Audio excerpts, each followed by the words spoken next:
going pretty well. It's cold and gray up here in Minnesota again, but that's life. Yeah, same. Yeah, it's actually the sun's out here, but it's still chilly. But it's supposed to warm up. They said maybe 60 sometime next week. So I'm Okay, loving that'd be it. good. Yes. What part of Minnesota are you from, if you don't mind me asking? Southwest corner, Okay. roughly 45 minutes from South Dakota, 45 minutes from Iowa. Oh wow, nice. And Yeah. you get the best of both worlds. Actually, that's perfect. We're about 90 miles from Sioux Falls, about Oh, that's not 75 bad. from Mankato. So, Oh, nice. Did you get stuck with all that snow? I heard.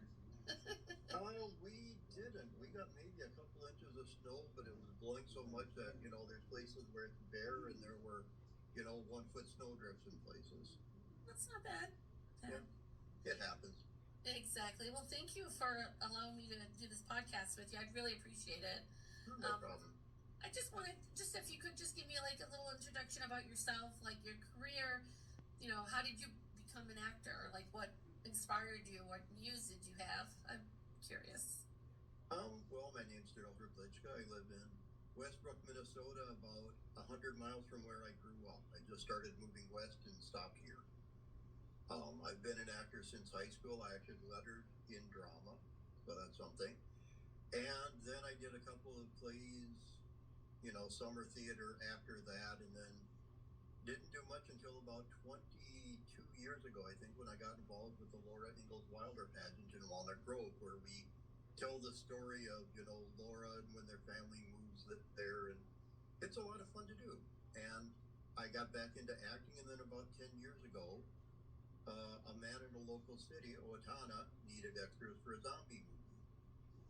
Sounded like fun, so I went and I was a zombie extra on I think 3 or 4 different weekends, and I realized that hey, you go 1 or 2 days, you get your scene shot, and then later you get to see yourself in a theater. I like this. Nice. I was in a couple movies after that, more as extras, and then I started making my own short films with the help of Doug Garash out of Sioux Falls. Very good instructor. He's really my mentor on all this. And we made a few of our own shorts, and then I got into bigger and bigger roles, and that's where I am today. Nice. That is great. Wow. Have you ever heard of the TV show Z Nation? Yes. I was gonna say, were you ever an extra on that one? Because I love that show, and oh my gosh. No, the movie I was in, it was kind of a low budget. I think the actual budget was between 2 and 3 million, but the coolest part was Tony Todd was in it, the Candy Man. Oh, And really? I got to be on set with him, and at the end of the first day shooting, extras, come here, all the extras. And we got there, and we have this huge group photo with Tony Todd, and that was so amazing. Oh, I bet. That is awesome. Wow. Well, that is cool. So now, have you been doing this? You've been acting your whole life, basically. Is it something that pretty much more or less like? Are there any? Was there? I guess like, did you know like from the get go that acting was your thing? That's what you wanted to do. I enjoyed it in high school. I have a disability. I have a bad knee, and then the things have gone out since then. So I couldn't really do sports. I wasn't musical enough at the time to be in band, and being in drama was fun. I liked hanging around with the people and putting on the show and acting and getting into different characters. And I really enjoyed it in high school. And like I said, I took quite a break for a long time, but getting back into the Wilder pageant has been great. I played Elias Beadle, I played Reverend Holden, I played Reverend Moses, I've been James Kennedy for about the last 10 years. I even got to be Mr. Olson one year, which was kind of fun, but I don't think I was a good Mr. Olson, so I'll let other people handle that role. But it's just getting to act and getting to be different people and figuring out how to do it. And I love slipping into somebody else and just playing them for a while, I guess. Yeah. Oh man, I remember growing up watching Little House on the Prairie. Wow, I never knew it was filmed in Minnesota. That's interesting. Well, it wasn't filmed in Minnesota. Oh, it wasn't. It was filmed in California, and actually, the Little House on the Prairie itself, I believe, was Kansas. The one about Walnut Grove, Minnesota was actually on the banks of Plum Creek, and I think there were 5 or 6 written about DeSmet, South Dakota, Okay. which is where most of them should have been. But when they did the TV show, they thought Walnut Grove sounds like such a magical town, and so. But she was only here for, I believe, 4 or 5 years, and they moved to Iowa, came back, and then they moved out to South Dakota. Oh, nice. Okay. Well, that's good to know. Thank you. I had no idea.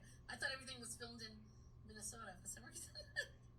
um, so I looked at your IMDb and you've got quite a history. I'm very impressed, truthfully. Out of the movies you've done, is there one movie that you kind of you enjoyed doing versus? I'm not saying that.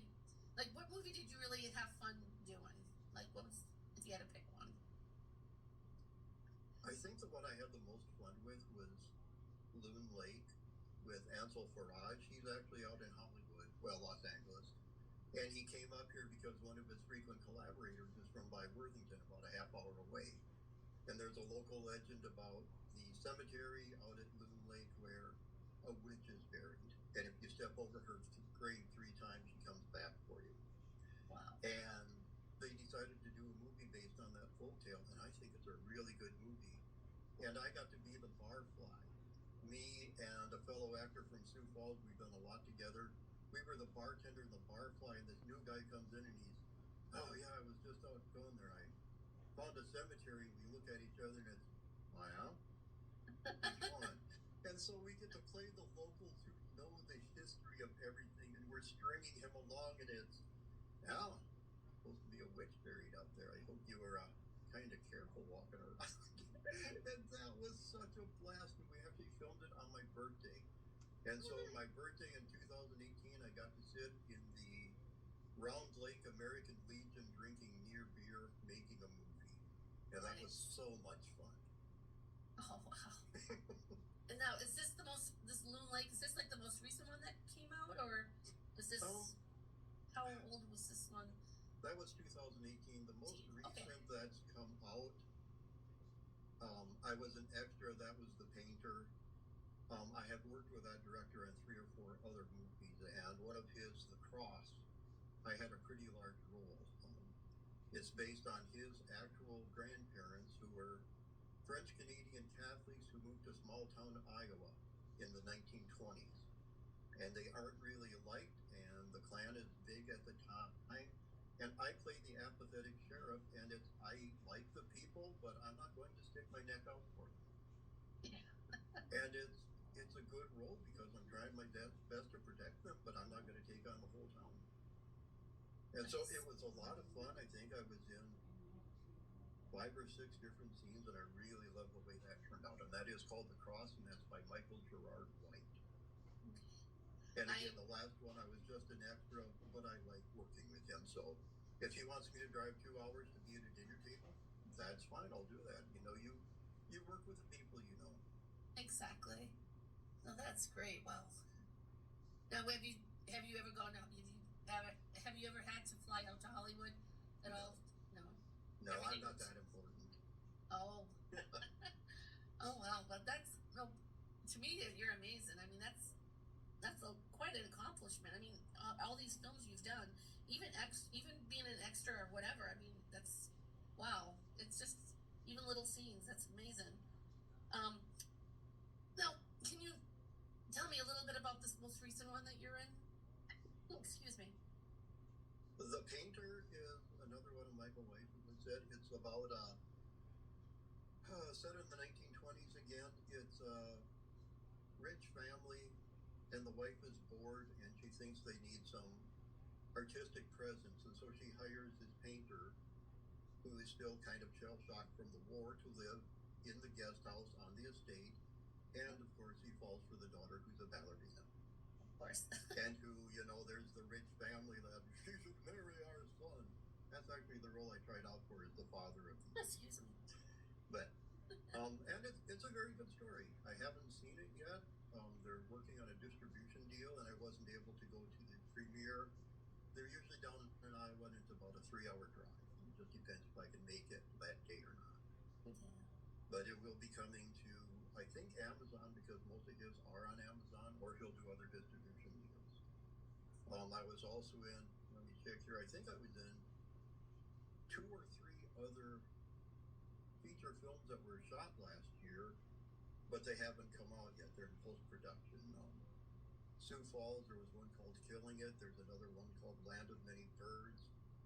They're filming one in Minnesota called Give Me a W. That's by Katie O'Regan. And it's just a matter of you go and you film it.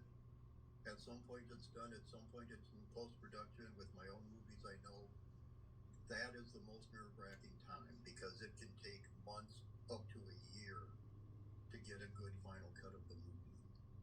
And so when it comes out, I'll see how I did. Those I was all extras again, although Land of Many Birds I was a featured extra. I don't know why they liked me, but they gave me and my daughter a role at the big fishing tournament. We're recognized as the father-daughter combination, so we get to look at each other and just wash us. That is so cool. I like that. Oh wow, that's awesome. What advice would you give to someone who wants to start out in acting? If they came to you and said, what do you like? What advice could you give someone that wants to start out in that business but doesn't know where to, like what to do? If you find a movie in your area or even, somewhere around, I frequently drive 2.5 hours to be in a movie. But when you get on set, even if you're just an extra, pay attention. Find out what's going on. If they need the extra someplace, make sure you're ready to go. Make sure you know where you're supposed to be when this happens, when that happens. Listen to the director and just kind of take it in. I'm still learning stuff on set every time I go and I watch a scene being shot and I'm like, that's how they do that. That's a really good idea. And you file it away. And you just learn from being there. But start as an extra or start as a PA. That's production assistant. Kind of a glorified gopher. I've done that on a lot of movies too, where they need somebody to run the slate or to move this or that or to go, tell the extras to get ready or whatever and just help and pay attention. Nice. Yeah, because I've heard people asking, in conversations, I've heard people asking, like, I don't know how to get involved in acting and how do I do it, and I've always been curious how, but now talking from a real actor, that's awesome. That's amazing. And it is one of those matters you're not going to get rich on. That I think, I don't know if I've ever been paid for a movie role. I've gotten gas reimbursement sometimes if you're lucky. For the most part, you're doing it because you love doing it. I have been paid to be in a couple of commercials, and that was nice. Okay. But you're not going to get rich on it out here. I only know one actor who is a SAG, a guild actor, and I don't know that he's done any studio movies out here. And so he does freelance anyhow, even though he's not supposed to. Because there's just not enough work in South Dakota, Minnesota, Iowa to pay for you being a professional actor. So if you do it, you're doing it because you love to do it. Exactly. Yeah, because that's what I've heard from people. Some people who want to be in that role, who want to be an actor and actress, they'll say, well, geez, I'd like to make a lot of money. I want to be an actress. It's like, well, you may want to think that. It's not what it's, you're going to love it. Yeah, it's similar to, I see so many screenwriters on the Reddit screenwriting board about, okay, I've got my first script. How do I get it in Hollywood? And it's like, no, you're not. Good that you have a script done. If you're lucky, you can find people who will help you make it. But, I wrote my movie, now I'm going to be famous. You're not. I've written probably about a dozen scripts. I just actually finished up another one, and I don't know if I'll ever be able to film it. But I do know a lot of friends, and maybe some of them can. So it's, you have a network. Even if this movie I wrote isn't for me, it might work for my friend in Sleepy Eye, or the one in Sioux Falls, or the one down in Sioux City, or, you have the network. Exactly.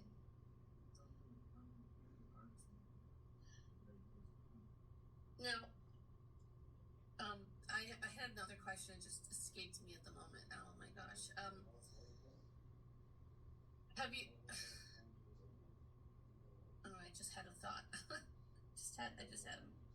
I couldn't remember. There was a movie that I saw that I had a question on that you did, and I'm trying to remember what it was now because it was um,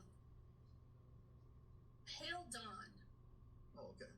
I meant to ask you like what because I was looking at your movies and that one sort of stuck out and interests me. Like, can you elaborate like what that was about a little? The first movie I was ever really part of was called Pale Luna, and that's Okay. based on a creepypasta about a man who solves an old computer game, and it's not good. And a friend, well, Doug Graff actually helped me with that, and that's when I started learning how to make my own movies. And that was about an 8-minute short, and it really turned out good. We had a lot of fun writing it. We came up with a twist ending that wasn't in the original. And at the end, everybody was like, what happens next? And so I actually sat down and over the course of about 6 to 9 months, I wrote the sequel. And it follows so completely from the first movie. I'm very proud of it. Um, it's a great story. It ended up just about a half hour because that's how long we needed. I don't really want to say too much about it because if I tell you what happens in Pale Dawn, you know Pale Luna. Yeah, no, I definitely. Your movies are on my list to watch. Which brings me to my other question is, are these movies where can one watch them if they want to check it out? Like my movies, well, the few I've done are free on YouTube. A lot of them I got done with grants, and so they have to be available. But also, I don't want to put them behind a paywall. I'm not going to make money off it. I want people to see them and to have fun with them. if you wouldn't mind, after this podcast, could you send me a link to your YouTube channel, and I could, Sure. and if with your permission, I can go ahead and just get the word out there if you'd like. All right. I want people to know you're amazing. I mean, and it's nice because you know, it's nice to have someone from the Midwest that especially to help someone like me because I want to eventually get my feet into acting, but Right. I could did some commercials, but nothing that is out there where people can see it every day. But Right. but I did have one more thing I wanted to ask you. I saw one of the movies that says Sicily Street. I'm Italian, so when I saw that word, I'm like, oh, I gotta ask him about this one. That is one of my favorite movies. I actually wrote it as a play based on a couple little ideas I had, and I tied them together. It's okay. Two hit women, decide they're going to help out, and it actually starts with, hey, there's been a lot of talk about family television. Now we happen to belong to a certain family. We ain't saying which one. And so we decided to try to help out with today's youth. And with that in mind, we present to you Sicily Street, in honor of our forefathers which came to this country. And so it's two mobsters doing educational television. The play was absolutely hilarious, and the movie turned out pretty well too. We were able to add to it because you can do that in a movie. But I love Sicily Street. Oh, because that caught my attention. I'm like, oh, I'm gonna ask him about this one because I used to live in Italy and I love Italy, so it was just like, wow, I gotta find out. So this is great. Yes, if you could definitely send me your podcast channel, a link to your podcast channel, that'd be great. And I want to get it out there, let people check out these movies. I mean, the titles I just can't wait to see them. I know that Carl mentioned that there was one movie that recently came out. I think The Painter. That's the recent one, right? The most. Yes. Okay. Was there another one, or is that That's the most recent, but like I say, I've been in. Well, right now, let me check my page here. I think there's 8 or 9 that I've had my scenes filmed that haven't come out yet. Okay, this was one I think you posted to the other day. I think to me on my. I don't know if that's the same one. It probably Maybe is The Painter. That was the last big one. Okay, nice. Do you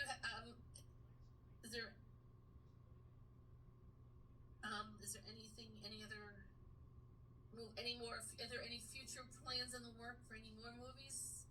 Any in the middle or? Well, we're doing a horror movie, creature feature movie, being shot around New Ulm, Minnesota, and that's a throwback to the 50s Day of the Jaekelopterus, which is an ancient sea scorpion. And I love the tagline my friend came up with: "Evolution killed it, climate change brought it back." That is nice. There I get to play the park ranger who doesn't have time for this silliness. We just have to find out what's going on. Nice. So that's something maybe late this year it'll come out? It'll come out next year. They already filmed one scene, and they're going to work on, filming the rest. A friend of mine in Sioux Falls is doing a remake of a TV movie in broad daylight, which was about a town in Missouri where there was a guy that terrorized everybody, and then one day he was mysteriously murdered in the middle of Main Street and nobody in town saw a thing. And that's based on true events from Skidmore, Missouri, and he's working on that. I'm going to have a small role in that. Nice. You know people, and you find out things are going on, and you just have to casually, say, I hear you're working on this, and if they have a chance, they'll put you in it. If they don't, they'll keep you in mind. And it goes the other way, too. I've got so many friends that I try to work in. Give them a role somewhere, give them something if you can. And it's professional courtesy, and that way you get called when they have something going on. That's true. The one in Owatonna where they did the zombie movie, I think I've been in 6 or 7 of his, and in 3 of the movies my scenes have been cut just because they didn't work, and that's an editorial standpoint, and I get that. And in return, there's a movie that hasn't come out yet, and I don't think I can say the name of it. They actually called me up and said, Daryl, I feel bad that we had to cut your scenes. Do you want to be in this one and have a few lines? And I said, yes. Nice. And that's how it goes. That's that's the way it is. Excellent. Well, thank you so much for being on my podcast. I appreciate it. Well, thank you for asking me. Yeah, I appreciate it. Also, when you get it afterwards, if you could send me the link to your YouTube channel. All right. And also, if we could give you a call later on and kind of just go over a few things, but that'd be great if you have time today. Sure, I will. Okay. And you can go to the YouTube channel, but it's also full of bad music videos where I recorded myself for a friend in Scotland, so ignore those. Oh, that's okay. But the movies are there too, so. Perfect. Great. Do you do music too on the side with that besides acting, or? Well, I'm actually a professional spoon player. Spoon player? Spoon player. I play musical spoons. Oh, I have never. Oh, okay. I've never heard of that actually. That's cool. Well, if you give me a second here. Yeah, sure. Oh, wow. I've never. That's cool. These are wooden spoons from Black Owl Guitar. Oh, wow. And these are my current, carry along, but it's just.